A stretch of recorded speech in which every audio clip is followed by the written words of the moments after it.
After a disappointing season that saw Chelsea finish 10th in the Premier League, the club have turned to Xabi Alonso to lead their rebuild. Widely regarded as one of Europe's brightest young managers, Alonso arrives with a reputation for tactical intelligence, attractive football, and developing talented squads. His task is simple but significant: restore Chelsea to the upper end of the table and build a side capable of consistently competing for European football once again. With a talented squad at his disposal, Alonso will be looking to quickly implement his ideas and bring a clear identity back to Stamford Bridge. The formation Xabi Alonso could deploy at Chelsea is a 4-2-3-1 structure that would naturally evolve into a 3-2-4-1 shape in possession. This system would allow the team to maintain control and build up while creating numerical advantages in midfield and attacking areas. The defensive line would transform into a back three, with one fullback remaining deeper alongside the two centre-backs to help control possession and provide stability during the build-up phases. The opposite fullback would be given greater freedom to advance higher up the pitch, where they could provide width, support attacking combinations, and contribute to chance creation in the final third. The double pivot would remain central to the structure, acting as the link between defence and attack, while helping progress the ball through the middle of the pitch. Their positioning would provide balance and control, ensuring Chelsea can circulate possession efficiently and maintain pressure on opponents. In the attacking line, the left winger would largely hold the width to stretch the opposition and create space for teammates inside, while the opposite winger would be given the freedom to drift between the central and wide areas to combine with teammates and generate chances. The number 10 would operate with significant positional freedom, moving across the attacking midfield spaces to connect play, create opportunities, and support the front line. Leading the attack, the striker would act as both a focal point and a goal threat. They would be responsible for linking play with the attacking midfielders around them, occupying defenders, and making intelligent movements inside the box while remaining the team's primary source of goals. The tactical identity for Chelsea under Xabi Alonso would likely be built around a wing play preset that combines control, fluid movement, and quick attacking combinations. Alonso wants his team to dominate possession while still maintaining a vertical edge, using structured passing patterns to manipulate opponents before accelerating attacks into dangerous areas. The wide zones would be a major focus for Chelsea's attacking play, with the fullbacks and wingers working together to create overloads and passing triangles down the flanks. These combinations would help the side progress the ball into advanced areas, where crosses, cutbacks, and intricate passing moves can create chances inside the penalty area. However, the team would not be solely reliant on wide play. Alonso's sides are known for their ability to combine through central areas, using intelligent rotations, third-man runs, and quick passing sequences to break through defensive structures. The attacking midfielders could frequently interchange positions, creating space and constantly offering new passing angles to maintain the flow of possession. The build-up structure would be set to balanced, with Chelsea looking to construct attacks with a 3-2 structure from deep. The back three and midfield pivots would be responsible for controlling possession and progressing the ball through coordinated passing combinations. Alonso encourages his teams to patiently play through pressure when opportunities arise, using intelligent positioning and movements to create overloads in key areas of the pitch. At the same time, there is a fluidity to the system that allows the teams to become more direct when required. The centre-backs and deeper midfielders can play long diagonal passes into the wide areas or directly into the forwards, helping Chelsea bypass pressure and attack open spaces quickly. This balance between control and verticality is a key feature to how Alonso's Chelsea could play football. Defensively, the approach would be set to high, with the team looking to be aggressive and proactive out of possession. The press would begin from the front line, with the forwards attempting to force the opponents into predictable areas to cut off central passing lanes. The midfielders would step forward to compress the space and support the press, ensuring the team remains compact between the lines. The manager also likes the sides using pressing triggers, such as poor touches, backward passes, or passes into isolated players before aggressively closing down to win possession. The defensive line would also hold a high position to keep the team compact and support the press, while the entire side would work together to quickly regain possession and launch attacks before the opposition can reorganize. Mike Penders could become the preferred number 1 for Xabi Alonso at Chelsea, operating as a ball-playing keeper with a build-up focus. He'd be a key part of the first phase of possession, helping the side construct attacks from deep through his calmness and composure on the ball. His short passing would be particularly important, as he would frequently connect with the centre-backs and midfielders to help Chelsea play through the opposition's pressure and maintain control and possession. Penders would also be capable of longer passes when needed to switch play or bypass the press. Defensively, he would provide security behind the back line through his shot-stopping ability, command of the penalty area, and willingness to sweep up balls behind the defence, making him an important part of Alonso's system both in and out of possession. The backline that the manager could deploy consists of Jarrell Hatto, Levi Colwill, Wesley Fofana, and Reece James. Hatto would operate as a defensive fullback and play an important role in forming the back three during possession. He would remain deeper to provide defensive stability, while helping Chelsea build from the back through composed passing and intelligent positioning. The Dutch defender would also be capable of carrying the ball forward into midfield when space opens up, helping the side progress play and supporting attacking sequences from deeper areas. Colwill would be deployed as a defensive ball-playing defender and would likely become one of the most important pieces in Alonso's build-up structure.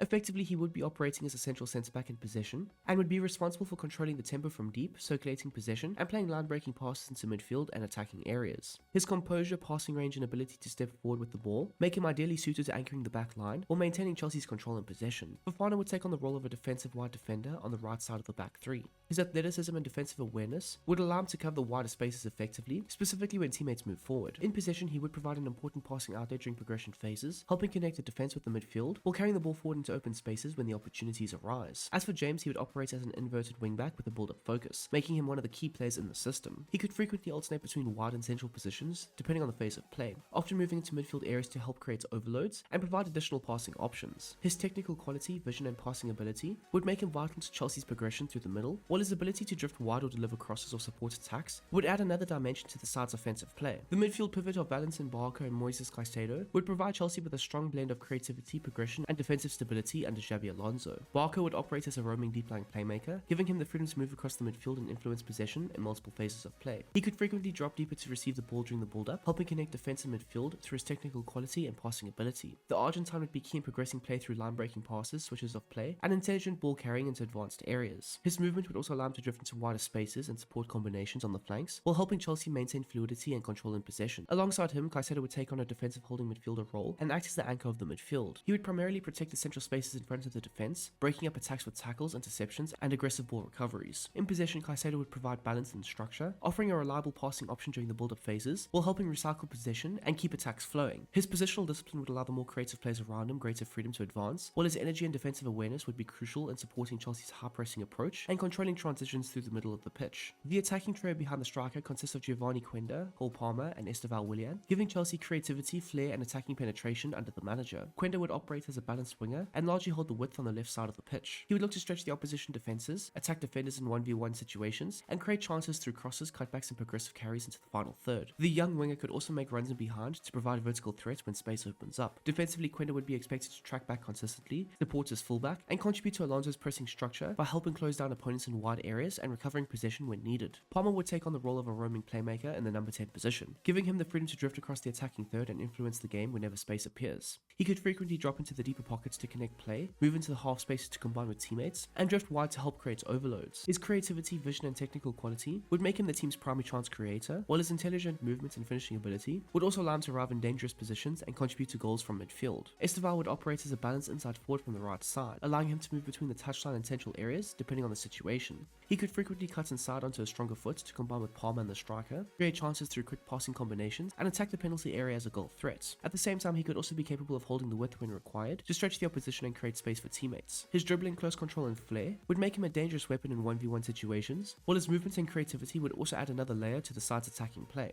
Leading the line for Xabi Alonso would be Emmanuel Omega, who could operate as a support advanced forward. His blend of pace, physicality, and movement would make him an excellent fit for Alonso's fluid attacking system. Omega could be tasked with stretching the opposition's back lines through constant runs and behind, giving Chelsea a direct vertical threat whenever opportunities arise. However, his role would involve far more than just simply attacking space. As a support forward, he would frequently be required to drop into pockets of space between the lines to link play with the attacking midfielders, helping to connect possession and create space for runners around him. His physical presence would allow him to hold of the ball effectively and bring teammates into attacking moves, while his intelligent movements across the front line would help create openings for the likes of Palmer, Quenda, and Esteval to exploit. Inside the penalty area, Omega would remain a major goal-scoring threat, attacking crosses, cutbacks, and through balls with aggressive runs and a strong finishing ability. Now, the transfer market will be crucial for both Chelsea and Xabi Alonso as they look to rebuild a squad and implement the Spaniard's tactical ideas. The side have already been active by bringing in players such as Valentin Barco, Giovanni Quenda, and Emmanuel Omega, all of whom appear to be well suited to Alonso's style of play. The goalkeeping department could see further investments, with Ewan Yowen reportedly linked with the move to Stamford Bridge as the club continues to strengthen its long-term options between the posts. Defensively, Chelsea are looking for reinforcements in the middle of the back line, with Joel Ordonez and Ibrahima Konate both being linked with the club. Ordonez would bring athleticism, composure, and strong ball-playing qualities, while Konate would add Premier League experience, physicality, and defensive leadership. However, since creating this video, Konate has also been linked with the move to Real Madrid, which could complicate any pursuit from Chelsea. In midfield, the club could target players such as Adam Wharton, Alex Scott, and Mateus Fernandes. Wharton would offer an exceptional passing range and control from deeper areas, whereas Scott could provide versatility, energy, and progression through the midfield, while Fernandes could add technical quality, work rate, and creativity in possession. The team have also been linked with several attacking options out wide, including Jared Bowen, Jonathan Rowe, and Morgan Rogers. All three players would bring slightly different qualities, but each offers the directness, attacking intent, and versatility that could thrive within Alonso's fluid attacking system. Bowen would add proven Premier League outputs and goal threat, Rowe would bring pace and unpredictability, while Rogers would provide physicality, creativity, and the ability to operate across multiple attacking positions. And there we go, people. That is how Xabi Alonso could potentially go ahead and set up Chelsea in FC26. Of course, this is the 4-2-3-1 structure that kind of takes up a 3-2-4-1 sort of system in play and in possession. But of course, I've also gone ahead and already created, like this was like a few weeks ago, but a 3-4-2-1 system, very similar to what he used at Bayer Leverkusen. Of course, the core principles and similarities are still there. So I will link that video at the end of this one and you guys can go and check it out. Of course, it's not really a long form video. It's more so a YouTube short. Well, it is a YouTube short. So for anybody that's potentially interested in creating a Xabi Alonso system, I would maybe say you could quite easily use both the 4-2-3-1 as well as the 3-4-2-1 systems, and they could work quite well regardless. So there is that, and yeah, I hope you guys do enjoy the various career modes and stuff like that. Of course, if you are a Chelsea fan, let me know down below what your thoughts and opinions are of Xabi Alonso, and do you think he could potentially get you back to the promised land of potentially competing for Premier Leagues and UCLs and all that stuff. So now, for anybody who might be looking for any extra content from yours truly, I also have the link for my Patreon down below in the description. Go ahead and check it out. I make things like retro tactics extensions, and of course very niche sort of tactics. I can't make everybody's tactics, I do know that, but sometimes we do get some very niche tactics that I do produce over on Patreon. So if you're interested, go ahead and check it out. The link for that will be down below in the description, and you guys can go on from there. Now, if you're looking for any footballing chats and conversations, join up with the Discord. We chat about football. We're going to be chatting about the World Cup coming up relatively soon, and of course we do chat about FC and all that stuff that comes with it. So if that tickles your fancy, the link for that is also down below in the description. Go ahead, click on it, and check it out as well. If you like it, join up. All are welcome, and yeah, join in with the conversations. So anyways, until the next time, until the next one, I hope you guys have a smashing goddamn day, and I'm out of here. Peace.